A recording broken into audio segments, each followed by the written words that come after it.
Look, in global, urban and social studies, I teach two courses. One's an introductory course to about 400 or 500 first-year students mainly, and the other is a capstone course, which comes at the end of their degree.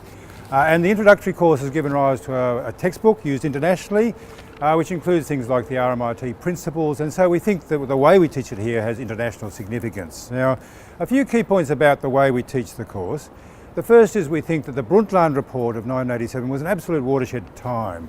It introduced a couple of really important ideas. You can't separate social and environmental, and also this radical idea of intergenerational equity, which we've been trying to work with ever since. Now that's only less than 3 decades ago. There's not much time in human history, and we argue that most of the conceptual work has been done.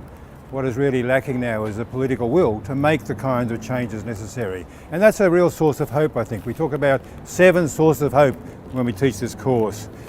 We also, for teaching purposes, we work with an adaptation of the triple bottom line model, which puts economics inside social, and that enables us to bring the personal into view. We talk a lot about the personal and professional practices, which mean are sustainable ways to live and work. We also use an analysis from a French philosopher, Jules Lipovetsky, to say that somewhere in the late 1970s, we went into the era of hyperconsumption, when all constraints on consumption were removed. It's not a great way to live for social, environmental and for personal reasons. So we work with the big global challenges, wicked problems of environmental degradation, of global poverty and also of oil dependency.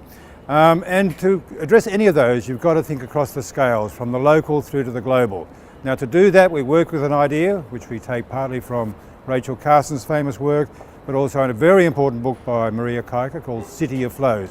And in the workshop, we're going to be working with a new idea about mapping the flows of water molecules through our bodies, through our houses, and through our cities. And that enables us to think locally and globally at the same time.